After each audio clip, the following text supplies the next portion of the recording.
वक्रतुंड महाकाय सूर्यकोटि समप्रभ निर्विघ्नं कुरु मे देव सर्वकार्येषु सर्वदा।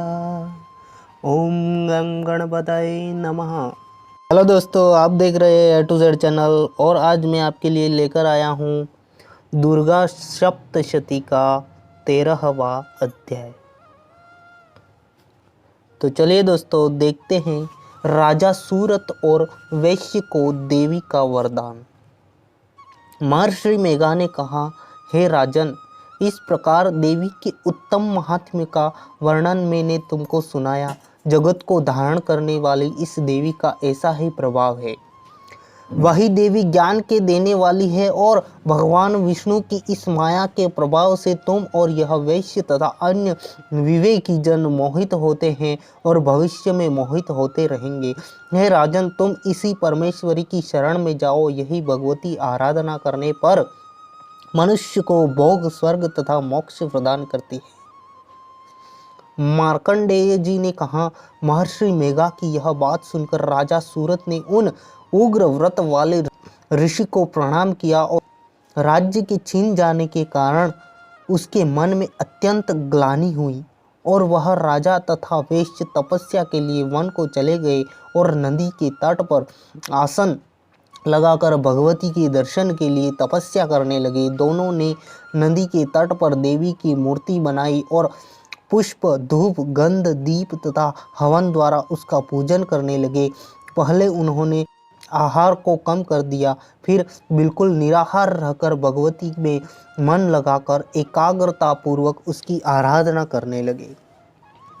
वह दोनों अपने शरीर के रक्त से देवी को बलि देते हुए 3 वर्ष तक लगातार भगवती की आराधना करते रहे। 3 वर्ष के पश्चात जगत का पालन करने वाली चंडिका ने उनको प्रत्यक्ष दर्शन देकर कहा, देवी बोली, है राजन तथा अपने कुल को प्रसन्न करने वाले वैश्य, तुम जिस वर की इच्छा रखते हो वह मुझसे मांगो, वह वर मैं तुमको दूंगी, क्योंकि मैं तुम पर अत्यंत प्रसन्न हूँ।